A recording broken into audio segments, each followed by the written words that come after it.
Olá, Oi, tudo bem? tudo bem, e você? Bem também. Você me escuta direitinho, me vê? Tudo certinho, e você? Chegar um pouquinho. Também, mas vai dar certo. Vai sim. E daí, vamos começar antes que esse bebê acorde? Vamos começar. Essa caneca super chique, Eu- Frida Kahlo aí. É, Linda. eu sou a doida das canecas, tem um monte. Eu separei algumas coisas para a gente conversar. Eu achei um material bem bacana da Fiocruz, falando sobre saúde mental de maneira geral. Uhum. É um material bem rico. Depois eu posso até, quem quiser, me chama no privado, eu posso mandar o PDF, eu mando o link para baixar. Acho que a primeira coisa que a gente tem que entender nesse período de pandemia é que as relações, todas elas, inclusive as relações de trabalho, as relações de emprego, elas vêm sendo redesenhadas, né? Sim. Aqueles trabalhos que antes não comportavam por qualquer motivo que fosse um teletrabalho, passaram na medida do possível, porque, claro, uma pessoa que é operadora de caixa num supermercado não tem como fazer home office, né? Não tem jeito. Uhum. Algumas, né, uma pessoa que trabalha na indústria montando um carro não tem como fazer home office. Mas algumas funções, elas se adequam perfeitamente ao home office e outras foram adaptadas ao home office. Então, eu acho que a gente precisa entender, partir disso. Algumas funções elas funcionam bem. Por exemplo, o judiciário, que é o meu caso. A gente consegue trabalhar tanto quanto agora com a digitalização dos processos, especialmente em casa. Uhum. A única dificuldade vem sendo a quantidade de audiências que se faz de forma telepresencial, que é menor, as questões que surgem disso, e eventualmente um perito que não consegue fazer um laudo, porque depende, né, da abertura das empresas, enfim. Mas nesse setor, por exemplo, funciona o teletrabalho. Uhum. Em alguns outros setores, o teletrabalho ele foi adaptado E para que as pessoas pudessem às vezes precariamente. é, para que as pessoas pudessem continuar exercendo a função em casa. Uhum. E é aí onde a gente começa a ter alguns problemas.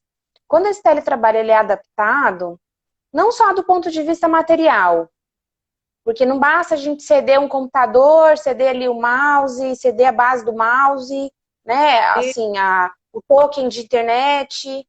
Assim, eu não digo nem do ponto de vista material e ergonômico da coisa, porque é muito difícil também, ainda que a empresa se disponha, por exemplo, a fornecer uma mesa adequada e uma cadeira adequada do ponto de vista ergonômico. A pessoa pode não querer aquilo dentro da casa dela, Não ter dependendo do espaço.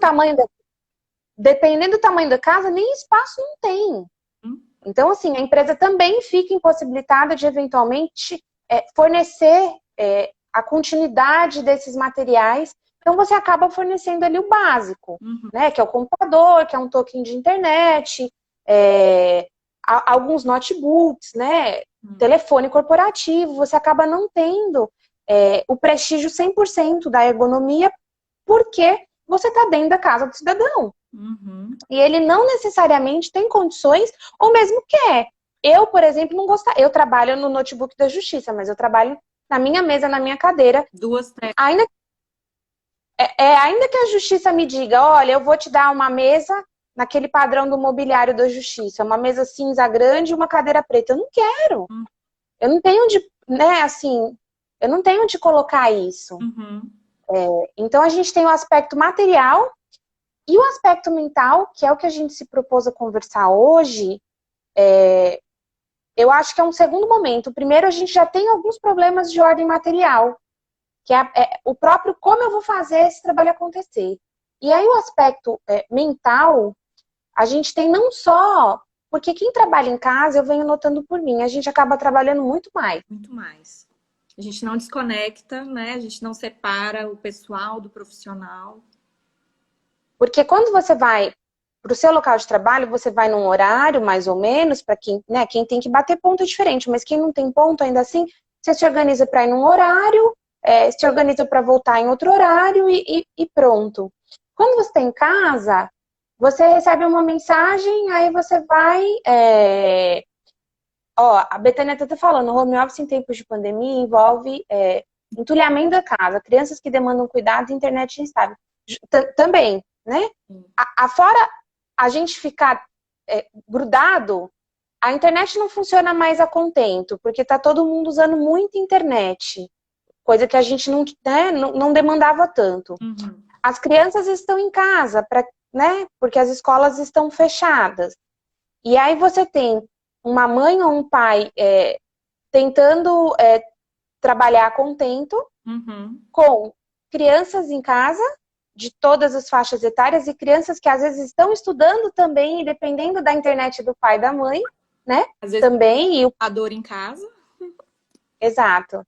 E aí você começa a ter os fatores que demandam esses problemas de saúde mental, que é a falta de estrutura do lar, porque e quem tem uma rede de apoio, às vezes também não pode contar. Tem quem não tenha, mas às vezes quem tem um pai, uma mãe, uma tia, alguém que auxilie, nesse período acaba se privando desse auxílio por conta das restrições sanitárias. E aí você tem a internet instável, você tem cada um que está trabalhando em casa, eu vejo isso lá pela justiça, cada um trabalha num horário. Então, às vezes, quando eu terminei aqui, alguém vai e me manda uma coisa à noite. Aí precisa ver aquilo naquele momento. Porque se eu não entrar para assinar, a pessoa não vai dar sequência no trabalho dela. Então, eu vou lá, ligo o computador e assino. Sei lá, ontem, por exemplo, às 10 e pouco da noite, eu estava assinando coisa. Porque senão a pessoa que estava podendo trabalhar naquele momento fica parada. Porque, né, se eu não assino, ela não consegue dar sequência no processo. Então, também tem esse fator. Cada um trabalha no horário que pode. E, às vezes, os horários das pessoas não batem. E aí você acaba ficando também mais conectado, porque você depende dos seus colegas e eles não trabalham no mesmo horário. A Fiocruz trouxe, eu até separei aqui. O esgoto vem, né? Vem. Sim, sim. A Fiocruz fez um levantamento. Olha o que eles colocaram como reações mais frequentes desse período, né? Medo de adoecer e morrer, perder as pessoas que amamos, perder os meios de subsistência, ou não poder trabalhar durante o isolamento e ser demitido, ser excluído socialmente por estar associado à doença para quem eventualmente teve Covid. Também tem isso, a gente não, né? Quando eu só parei para olhar isso depois que eu li aqui esse estudo, porque eu realmente não tinha me dado conta. Como eu não tive, ninguém próximo teve, mas realmente, eu imagino que alguém com Covid, as pessoas estejam atravessando a rua, né? Sim. Com medo, porque, né, a doença não tem, assim, uma coisa padronizada. Cada hora a gente vê uma notícia, né, diferente dela, né? Ninguém conseguiu fechar as formas de contágio, enfim. Ela ainda vai transmitir, se ela vai pegar de novo, né? Exato. Ser separado de entes queridos e cuidadores devido ao regime de quarentena, não receber suporte financeiro e transmitir o vírus a outras pessoas. Essas são as reações mais esperadas. E ainda como sentimentos recorrentes nesse período. Impotência perante os acontecimentos, irritabilidade, angústia e tristeza. Então, veja, a gente já tem um cenário de adaptação ao trabalho em casa para quem não trabalhava. Eu, particularmente, não tive grandes problemas nesse aspecto, porque eu já trabalhava muito em casa. Então, para mim, não foi... Não ia para a escolinha, não? Não, minha filha já não estava na escolinha, então isso não mudou minha rotina. Mas para quem teve que adaptar a vida para receber o home e ainda ter que lidar com todas essas demandas da quarentena, que a gente não sabe se vai no mercado pegar um saco de arroz e chegar em casa o coronavírus está no saco de arroz. Dá um banho aqui no balde, a gente põe tudo dentro do balde e depois tira. E aí tem criança em idade escolar, que eu acho até... A minha filha tem 1 ano e 3 meses, ela tem as demandas dela, mas eu não preciso me preocupar e entrar no computador e ficar de X a X horas para fazer as atividades, né? Eu imagino que quem tem a criança em idade escolar tá enlouquecedor. Porque o preparo entrou aí, tá dando boa tarde pra gente. Deixa eu dar uma olhada no que as pessoas escreveram, porque eu vou... Ó, a Patrícia colocou aqui. Oi, Paty, o que agrava também é quem tem criança. Pois é. E assim, quem tem criança não tem o que fazer, porque a escola não abriu. E mesmo quando abrir, fica o questionamento, você vai mandar a sua criança quando a escola abrir? Né? Em tese, né, em São Paulo reabre agora em setembro. Né? Você vai mandar a sua criança em setembro? Se eu fosse mãe, eu não sei se eu queria mandar, não, em setembro. Tudo bem que mandar para a escola resolve a questão da gestão, né, da casa, para que essa mãe e esse pai consigam trabalhar melhor. Mas e se essa criança adoece na escola? Né? Pega o vírus, a gente sabe que nas crianças tem um efeito menos grave, mas traz o vírus para casa, tem pai, tem mãe, convive com avós. Como que faz? Eu acho que a gente não tem preparo para receber essas crianças nas escolas. Por exemplo, a França adotou um sistema de rodízio, que dividiu a turma 15 dias, e a metade da turma 15 dias, a outra metade ficava em casa. E depois ela suspendeu o retorno, até dar uma melhor estabilizada e retornar. Porque se a gente não tem estrutura no particular, quem dirá no público, né? É muito... E aí tudo isso vai impactando na saúde mental dessa pessoa que está em casa. E a gente... Né? Nesse momento, a pessoa às vezes está tentando ainda trabalhar mais do que ela trabalhava para manter o posto. E aí você tem o vilão. Econômica, né? A insegurança econômica que envolve a perda do emprego, perda de renda, né? E aí você tem o vilão. Você acaba trabalhando mais para manter teu posto e é onde você acaba adoecendo. Sim. Porque a gente já está no limite em vários cenários, né? Alguns estados a coisa estava melhorando, aí já começa a regredir de novo, a gente não sabe para onde vai. Aqui em São Paulo está, em tese, na faixa amarela, mas não se sabe, né, se vai ser verde uma hora, se vai regredir. E do ponto de vista a gente isola, né, essa situação e leva isso para o Poder Judiciário. As doenças psíquicas, elas são muito difíceis de se comprovar um nexo de causalidade com o empregador. Fora tempos de pandemia, né? Fora tempos de pandemia. Por exemplo, depressão, transtorno de ansiedade, síndrome de pânico, CIDS-F, que a gente conhece por CIDS-F, que são as doenças ligadas à psiquiatria. São doenças multifatoriais. Então, assim, normalmente você tem mais de um fator que envolve. Você tem a questão, às vezes, do trabalho, você tem a questão da família, você tem a questão dos relacionamentos sociais, você tem as questões financeiras. Já é difícil, em tempos não de pandemia, fazer a prova do vínculo, né? Desse nexo, desse liame entre o adoecimento do trabalhador e a prestação de serviço. Nesses tempos de pandemia, se torna ainda mais difícil. Porque espera-se, claro, que as empresas tenham uma abertura para diálogo, no sentido de, né, não se cobrar tanto daquela pessoa que tem encargos de família, saber que em determinado horário, especialmente no horário que as crianças estão fazendo a parte de escolaridade em casa, vai ser difícil para aquele pai, para aquela mãe trabalhar. Então, assim, o que a gente... Refeições. Você não pode comer em restaurante, porque o restaurante está fechado. Não é todo mundo que tem condição financeira de pedir. Quem tem condição financeira, às vezes, não quer pedir por questão de saúde, que a comida de casa é mais... Medo. A comida de casa é mais saudável. Então, assim, você tem também aquele período de tempo que você tem que gastar para fazer comida, para, né, para organizar as coisas que você vai comer, vai lavar a louça, enfim. Então, o que se espera é que o empregador tenha, de fato, um canal de diálogo, né? De entender, porque também tá difícil para o empregador, né? Tá difícil para todo mundo, não tá difícil, né? O empregador também passa por esse questionamento, porque a pessoa jurídica é uma ficção, mas existe alguém ali, né? Por trás. Que precisa fazer o dinheiro para pagar a folha, que precisa fazer o dinheiro para pagar o aluguel, que precisa fazer o dinheiro para pagar o imposto, que ainda que a MP tenha dado um prazo, ela não, né, não isentou, você tem que recolher aquilo ali. Mas esse estudo que eu li, da Fiocruz, fala ainda, ó, eu falei dos sentimentos mais recorrentes, né? Ela reações comportamentais mais comuns, alterações ou distúrbios de apetite, de sono, conflitos interpessoais. A gente vê no Facebook, o povo faz meme, né? Que, eu sou advogado de família, nesse período tô ganhando muito dinheiro, porque tá todo mundo separando, né? Mas é verdade, as pessoas ficam o tempo todo juntas, né? Sem ter, Violência doméstica, às vezes, né? Cresceu. violência doméstica que cresceu, onde ela já existia, ela, né? Ela foi aprofundada, né? Em lares que ela não existia, muitas vezes ela passou a existir.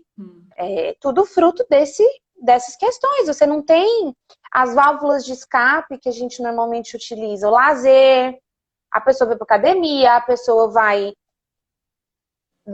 fazer uma caminhada para quem faz esporte, a pessoa consegue ir numa loja, às vezes ir numa loja comprar, né? Uma coisa que te distrai, você não tem mais nada disso.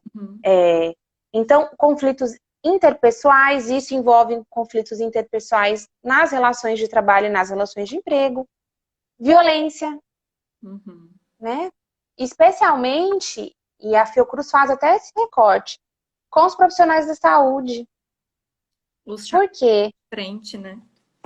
Porque é quem está ali, recebendo todas essas demandas, inclusive adoecendo, né? No Brasil, até saiu um dado bem recente, parece que 1/3 dos profissionais de saúde foram infectados, que trabalharam na linha de frente atendendo a Covid-19 foram infectados. Saiu bem recente no site da Globo.com. Eu vi um estudo que vai começar a ser feito agora pela Universidade Federal de Santa Maria, a partir de agosto, colhendo dados dos profissionais da saúde ali do Sul, principalmente ali do Rio Grande do Sul, para saber o impacto direto desses efeitos aí na vida deles. E outro estudo que eu vi também, que vem de encontro aí o que você disse da Fiocruz, foram dados da OMS. Quando a pandemia surgiu lá em Wuhan, na China, ela mapeou e, segundo esse estudo, os profissionais da saúde relataram altas taxas de depressão, 50% a mais relataram depressão no período, ansiedade, 45%, e insônia, 34%. E outra parte desse estudo foi realizado no Canadá, que 47% dos profissionais da saúde alegaram ausência de apoio psicológico. Então, assim, a gente ainda não tem um estudo tão forte aqui no Brasil. Acredito até que vai ter. Eu vi até que teve um estudo do CNJ, que foi até, parece que dia 15 de julho. Você participou? Você respondeu? Participei. A gente recebeu no e-mail.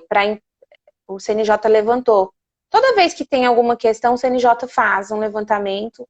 Que também todo mundo para medir o impacto dessas medidas, desse extremo home office no judiciário, até para a gente saber o tipo de decisão que vai chegar do lado de cá, né?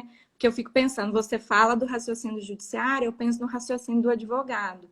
O que a gente precisa levantar de informação do cliente, seja ele empregado ou empresa, o que eles estão adequando, né, no dia a dia, porque os relatos são bastante comuns, até de ideia de suicídio, né? A ideação ao suicídio aumentou nesse período.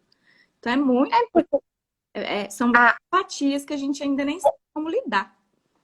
Fernanda colocou ali, medo de demissão está sendo grande também, porque toda crise acarreta demissão e é muito ruim para a pessoa trabalhar com essa sensação de que amanhã eu posso ser demitido e aí eu faço o que com os meus projetos?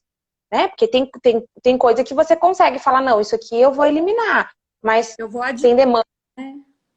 Tem coisas que não. Quem tem filho tem o sustento do filho, quem paga aluguel tem o pagamento do aluguel, né? Tem coisas que você fala, não, eu vou diminuir essas despesas aqui, que isso aqui é possível, mas tem coisas que são elementares, não tem como. Então, realmente, eu acho que é muito difícil para a pessoa trabalhar com essa sensação de que qualquer momento, principalmente quando esses cortes já vêm acontecendo em algumas empresas, que ao longo desses 5 meses aí, praticamente, né, 5 meses de pandemia, porque a gente começou ali em meados de março.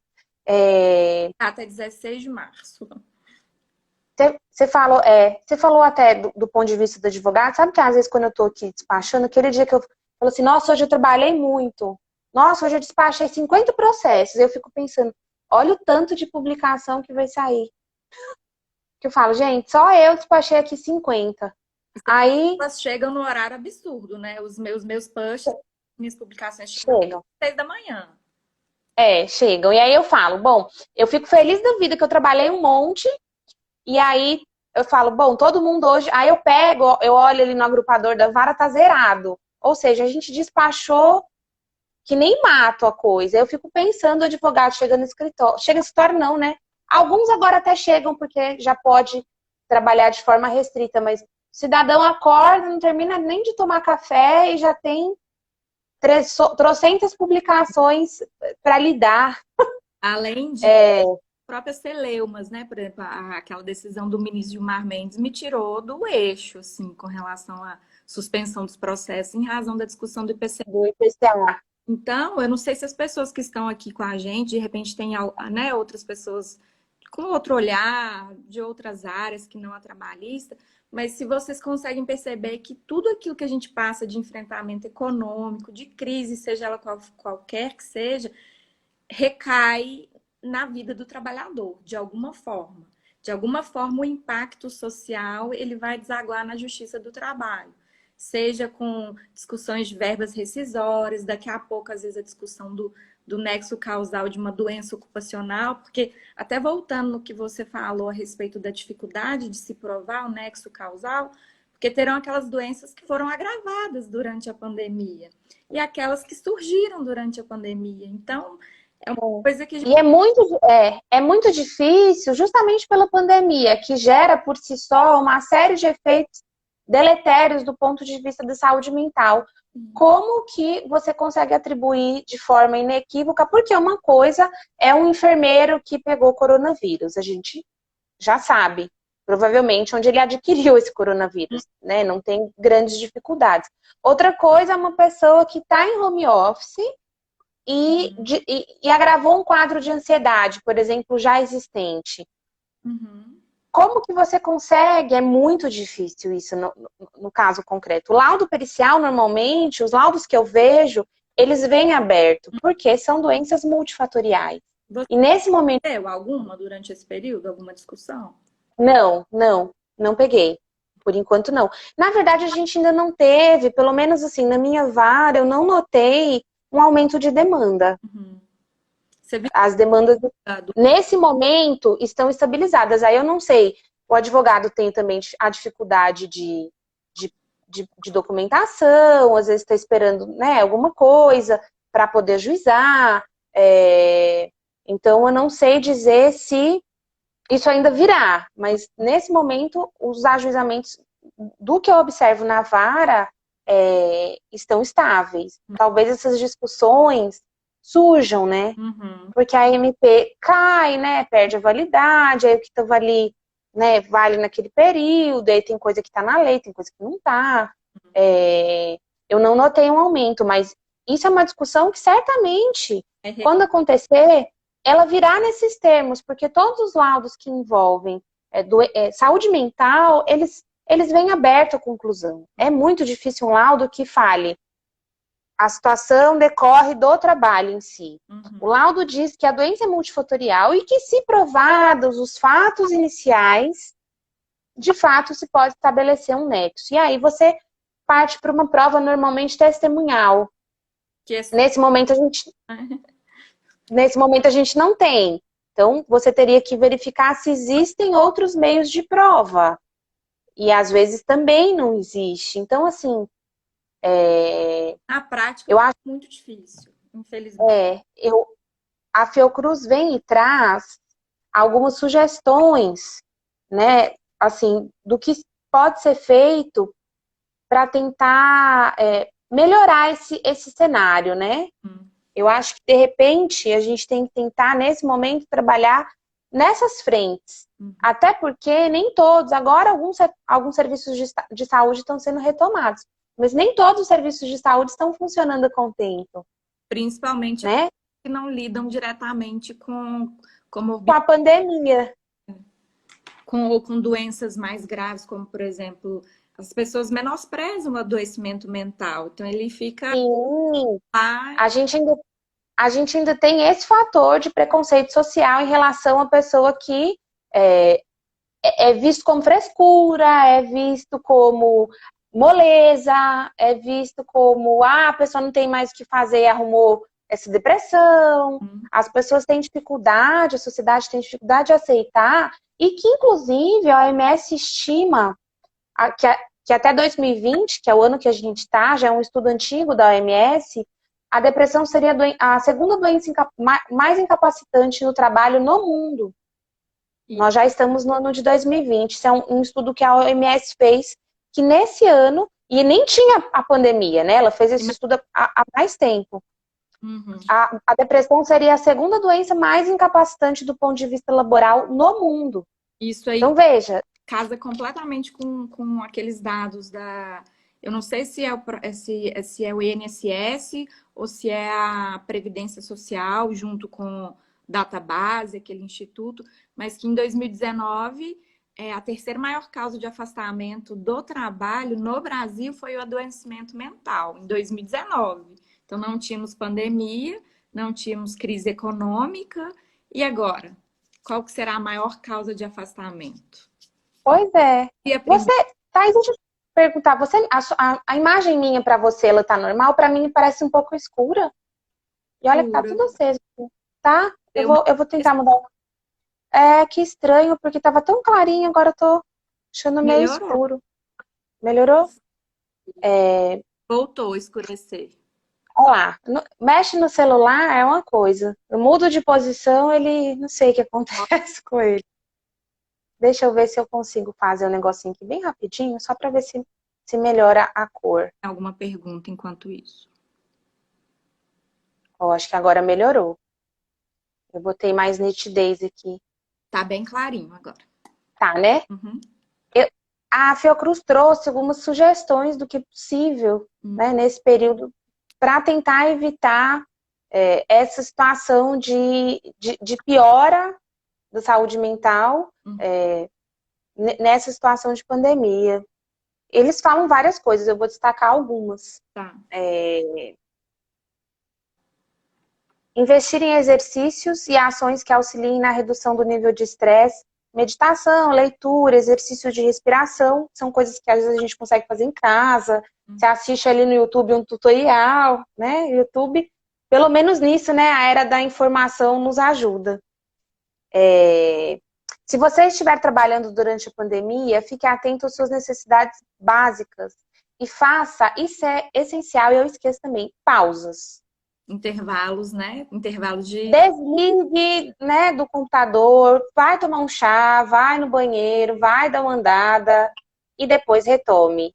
A gente esquece, a gente fica ali grudado, e eles falam nessas pausas sistemáticas nesse período em que a pessoa está trabalhando. Já tem aquelas legais, a cada 50 minutos, 10 minutos. Eu acho que aquela pausa da NR17, né, que fala em 10 minutos a cada 50, eu acho que é razoável. Mantenha a sua rede socioafetiva, ainda que seja de forma virtual, evitando o isolamento também nesse aspecto. Uhum. E a internet está aí, né? Os vídeos, reuniões no... Sim. de um chá de fraldas pelo... Chamadas de vídeo, né? Para tentar amenizar um pouco. Buscar profissional da saúde quando as estratégias utilizadas não são suficientes para a sua estabilização emocional. Esse é um ponto, até para o trabalhador, mesmo fora de pandemia. A gente tem dificuldade de buscar o serviço de saúde, porque a gente já pensa, não posso afastar. Vou afastar, vou dar atestado, me mandar embora. E aí você acaba dando mais o quadro. Acho que só a imagem... Thaís, travou você para mim. Thaís, me escuta? Thaís? Oi? Eu não te escuto. Eu não te escuto. Deixa eu tirar aqui o fone para ver. Você me escuta? Thaís?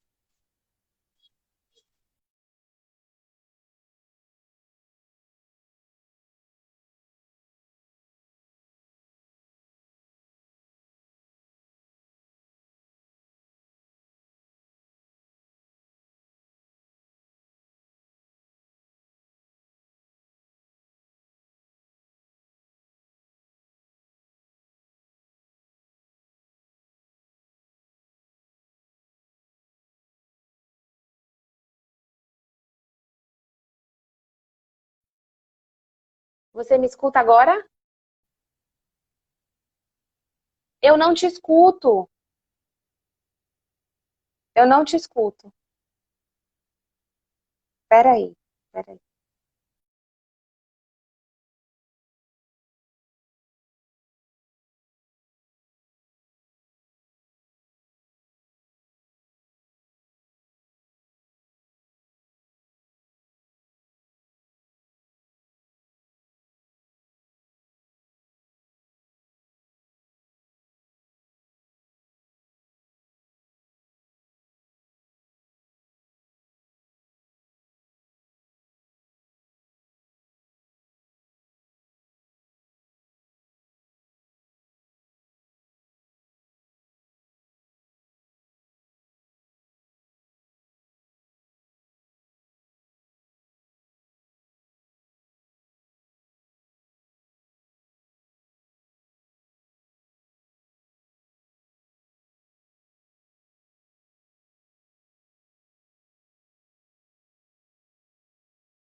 Oi, eu não te escuto.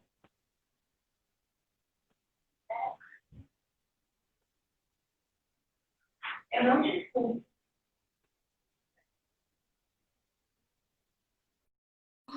Olá, estava travado o teu áudio. Eu mudei até, eu tô no Instagram do Gustavo, porque falei, não, né?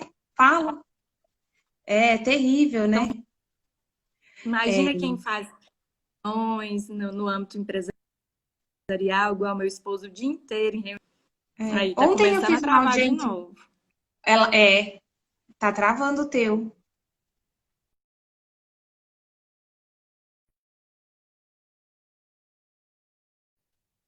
Tá travando. Voltou? O teu tá travando muito, Voltou? Thaís. Agora voltou, mas tá travando muito Tá. o teu. Agora voltou. Eu fiz ontem uma Voltou? audiência, aí Delfino tá falando que tá sem áudio. Eu tô te escutando. Voltou? Será? Estão me Tô, acho ouvindo, que pessoal? sim. Eu tô te escutando. Então vamos lá. A Fernanda tinha deixado uma pergunta se trabalhador em home office pode ir em barzinho. É uma pergunta Hum. cabeluda, né? Muito. Eu acho que a resposta é depende, né? Depende se esse trabalhador foi colocado em home office, porque a empresa entende que ela precisa preservar, né, a saúde dele, e aí tirou ele do posto e colocou ele em home office, eu acho que ele não pode ir para barzinho, né? Eu entendo também que não. Se você está em casa em home office, justamente para preservar, né, a sua saúde, a empresa, né, a empresa já está até funcionando e manteve você em home office, aí você vai para barzinho para se contaminar. Uhum. Agora, eu digo depende porque eu não sei quanto tempo essa pessoa tem home office. E aí eu tenho a questão da saúde mental dela também, Sim, é um né? aspecto intrinsecamente subjetivo. Eu acho que essa resposta ela não pode ser fechada. Eu não posso dizer não de jeito nenhum, porque eu, num primeiro momento, diria que não. Porque se a empresa colocou ele em home para preservar a saúde, ele também é interessado nisso. né? Uhum. Agora, eu não sei quanto tempo essa pessoa tem home office. E aí eu também tenho a questão da saúde mental dela. Então, eu acho que não tem como a gente responder de forma fechada. O ideal é que a gente... a Nayara botou ali, bom senso do funcionário. O ideal é que, de fato, esse funcionário tenha bom senso e, né, e se preserve. Só que chega um momento, eu até li uma matéria esses dias falando que chega um momento em que todo mundo começa a violar a quarentena, em todos os países.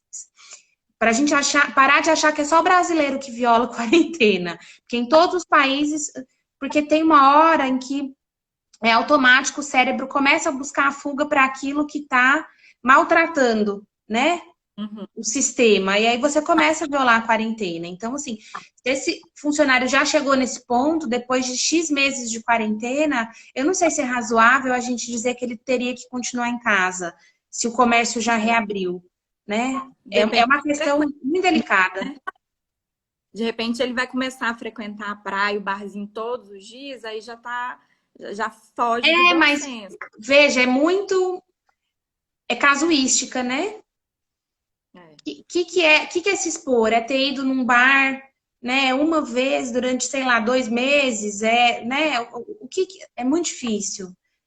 São Uhum. respostas assim, porque quando a gente depende do bom senso, as respostas são muito difíceis. Porque bom senso não é um conceito fechado, né? O que é bom Não, e senso às tem a vezes pra gente habilidade, né? não é bom senso pro outro, né? O bom senso para Uhum. mim, por exemplo, poderia ser o cidadão não sair de casa. E aí, para você, o bom senso é o cidadão sair a cada 15 dias para manter ali a saúde mental dele. É muito difícil responder isso. Eu penso que no primeiro momento eu diria que não, mas eu não é um não fechado. É um O não, mas famoso a gente precisa analisar a situação ali daquele empregado. Uhum. Quando você estava falando aí das medidas que a Fiocruz ela cita, né, como uma forma de ajudar nesse período, eu fico pensando também que as empresas, no aspecto preventivo, elas podem atenuar, elas podem implantar um ambiente com menos cobranças de metas, com uma flexibilização de horário e fim de início de reuniões, tudo para que né, para que o sistema, para que a rotina flua de uma maneira mais leve, né? Transparência, Thaís. Transparência no sentido de a empresa está bem, não vai demitir, ou a Sim. empresa está mais ou menos e talvez isso aconteça, mas vai ser lá na frente, a gente vai avisar de forma antecipada. Transparência na gestão, eu acho que ajuda muito quando o empregado sabe o que esperar, né, da empresa. Ele não está ali no Até escuro. dentro dessa mesma empresa existe aquele funcionário, por exemplo, que às vezes mora com os pais, não tem filhos ainda, não tem nenhum papagaio para dar água, então ele vai produzir super bem de 8 a 6 e de repente tem o pai ali, o cabeça de família que está atolado no trabalho, tem as rotinas domésticas e tudo mais que a quarentena, né, insuflou na rotina dele. Então fica um ambiente não de competitividade, mas de desigualdade entre os próprios funcionários daquela empresa. Então, acho que cabe muito ao gestor ter esse olhar humano, cuidadoso, de que a realidade de cada um é totalmente diferente, né? Tem uma convenção da OIT que fala sobre isso, eu não lembro o número agora, que os encargos de família, eles não podem representar um ônus para o empregador. Mas o empregador, Zero. qual? É 160 160. ou é Mas o empregador tem que ter a sensibilidade de saber que, ainda que não seja um ônus para ele, esses encargos existem, né? e Especialmente nesse período, eles estão ali. E o que é prioridade? Responder o e-mail ou dar comida para a criança? o aspecto familiar, né? Até o próprio conceito de saúde mental da OMS é um conceito super. Eu gosto muito dele. Ele é Complexo, amplo, amplo. Saúde isso. mental é Que uma série de fatores. não é só a ausência de doença, é o Não é? aspecto físico, mental e social, né? Ele é muito mais ligado ao bem-estar do que à ausência de doença pura e simples, né? Sim, ele é muito bacana, né? Eu acho que é isso do que a Então, gente. Eu tinha algumas perguntinhas que eu abri no canal lá do Telegram e no próprio Instagram. Porque aqui eu dei uma olhadinha e não achei. Lá no Telegram eu recebi, que era para a gente falar um pouquinho do papel do judiciário, quais as discussões que estão surgindo, acaba que eu já te perguntei, né? E no Instagram eu recebi se existe legislação específica para tratar sobre isso. Eu acho que é a base, né? Eu acho que a legislação que a gente tem já faz vistas a isso, né? A gente, a Né? 8.213 ali, 8.212, que traz ali o que é acidente de trabalho e doença de trabalho. Eu acho que o Código Civil ali no 186, 187 e 927, para algumas hipóteses. Eu acho que a legislação que a gente tem faz frente a isso. Aliás, eu acho que esse é um problema que a gente também precisa enfrentar no Brasil. Parar de editar legislação no momento que acontece alguma situação. Porque às vezes a gente tem legislação que faz vistas àquilo. Você não precisa de outra lei para criar insegurança jurídica, para criar celeuma, para criar milhões de correntes, para você ficar ali 10 anos debatendo aquele negócio. A gente tem legislação, no meu ponto de vista, a gente tem legislação. O que a gente tinha que resolver, isso a STF fez, a MP trazia, a MP impossibilitava o nexo, né? A primeira MP que veio impossibilitava o nexo causal da Covid com... Depois o STF foi e retirou isso. Era o artigo 31 da MP, que falava que não teria nexo. Da 927? Acho que da 927. A MP dizia não vai ter nexo. Aí, quando o Supremo enfrentou, o Supremo eliminou 2 pontos. Esse era um dos pontos, e aí a gente volta para o cenário que a gente já conhece. E o outro ponto era que a fiscalização do trabalho seria meramente informativa, e não faz sentido, porque a fiscalização do trabalho ela não é meramente informativa. Ela tem que, de fato, fiscalizar e multar se necessário. Bloco, né? Como isso, que vai fazer isso? Isso o STF fez. Então, assim, eu acho que a gente tem legislação suficiente para enfrentar esses questionamentos. Eu acho que a gente não tem necessidade de uma legislação diferenciada, não. Inclusive ampla, né? Quando a Constituição trata do meio ambiente do trabalho.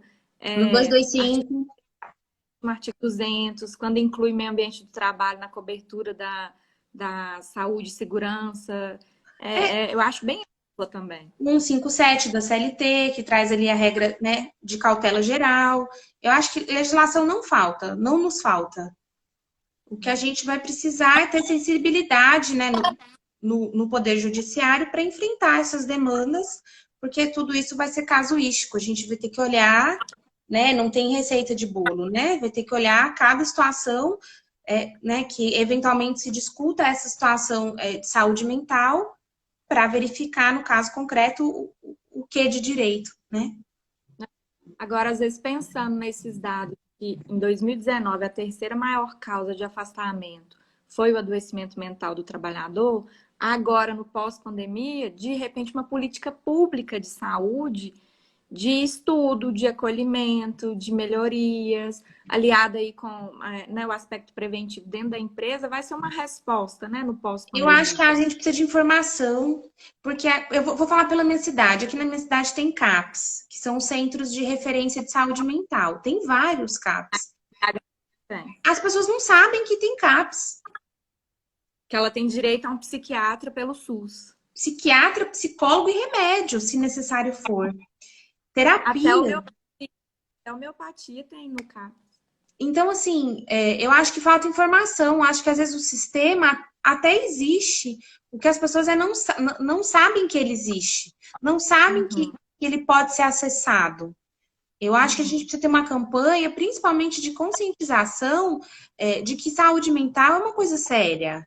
Né? Saúde mental não é doença de preguiçoso, doença de gente que tem frescura, que é uma coisa séria que mata. Né? A saúde mental...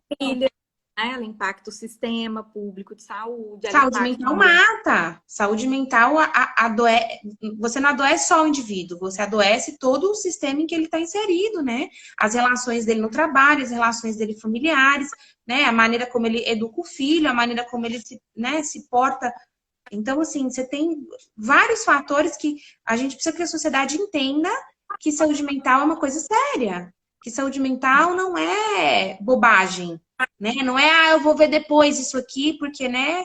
Não, E essa discussão não começou agora com a pandemia, né? Já é uma não. discussão possível, depende muito do olhar humano. O olhar humano, mas às vezes pode até parecer redundante, mas depende muito do profissional que está à frente da discussão, que recebe, que conduz, porque nem todo mundo tem esse olhar para entender que o aspecto mental é um mandatário ali. Ele vai comandar a sua forma de trabalhar, ele vai comandar a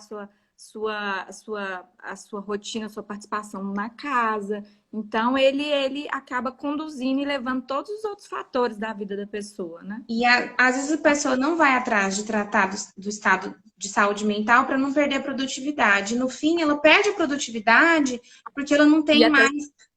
E o emprego, porque ela não tem mais condição mental de gerenciar aquilo, né? a Nayara colocou aqui, penso que estamos em um momento que Ah, todos, tanto empregado quanto empregador, estão com problemas mentais. Então, penso que um deve entender o outro. Exatamente. Como se fosse um estado de exceção. Eu acho que é entender que já existia, mas que está agravando e que no pós-pandemia a gente vai ter que repensar muita coisa, né? muito. A forma de se conduzir, né? As nossas relações. Eu li uma frase hoje, fazendo uns clipezinhos também. Eu até fiz um arquivo com vários artigos que eu li, matérias. Depois, se vocês quiserem, eu disponibilizo também. O vírus precisa de isolamento, não o afeto. Então, É o nosso afeto verdade. de todas as formas, né? É verdade. Acho que estamos caminhando para o final, né? Até porque já já o Instagram vai nos derrubar de qualquer maneira. E as horas, quantas É. horas já são? Quase Bom, 5 já? Preparo colocou aí que conciliação é sempre o melhor caminho, né? Considerando que os dois lados estão vulneráveis, né? Sim. O entendimento é sempre a melhor saída, né? Aí sabe por que eu acho que eu tenho até que falar que eu convidei a Samanta, pessoal, para vir falar sobre isso com a gente? Porque no início da pandemia, ela foi uma juíza que postou o perfil dela no Facebook, chamando tanto o jurisdicionado quanto os advogados que precisavam falar com ela ou que precisavam resolver algum problema. Eu acho que você disponibilizou, não sei se foi o e-mail da Vara, O Samanta, meu e-mail, o meu e-mail profissional. seu e-mail profissional, né? Você trouxe, você aproximou. A gente ainda estava no início da pandemia, nós não sabíamos que estava por vir. Você já sentiu, não, a minha presença humana aqui como magistrada, ela vai ser muito mais demandada do que em outros períodos. Então, acho que, assim, tem um motivo para a gente escolher, para a gente conviver e consumir conteúdos, inclusive na internet. Foi um dos motivos que eu convidei, Eu Samanta, esse recebo aspecto. o e-mail. Quando eu fiz aquela postagem, eu esperava alcançar as pessoas aqui da cidade, né? Que Sabe trabalham. que ela rodou, né? E Aquela ela postagem. rodou aí. Foram mais de 1.000 compartilhamentos na época. E eu recebi e-mail até hoje. Eu Né? acho que foi Assim, em março, né, que foi você logo postou, no foi em março. comecinho, foi em março, E a Vara tá focada nisso até hoje. Em zerar o passivo de alvará, porque alvará é comida, né? E, Sim. e fazer esse Caráter era. dinheiro, e fazer esse dinheiro rodar. É isso aí. Então tá bom, minha Te amiga. agradeço, Agradeço o convite. mas eu te agradeço a sua disponibilidade em falar conosco, trazer esse aspecto tão prático e eu acho que necessário da gente tratar. E vamos juntos, né? Continuamos aí nessa luta por um ambiente melhor sempre. Por uma sociedade mais decente, né? Eu falo que esse tem que ser o nosso objetivo quando a gente acorda e quando a gente vai dormir, ter uma sociedade melhor, né? Valorização do trabalho, da vida, do afeto, né? Então tá bom. Então, Um beijo, obrigada. obrigada, Beijo, obrigada aí por quem assistiu, por quem tenta salvar, que depois eu vou puxar do seu e vou pôr no meu também. para quem não Tá, pôde assistir, porque esse horário é um pouco ingrato, né? Muita gente ainda está trabalhando, não consegue. É que é o horário que a gente, que tem bebês, consegue fazer.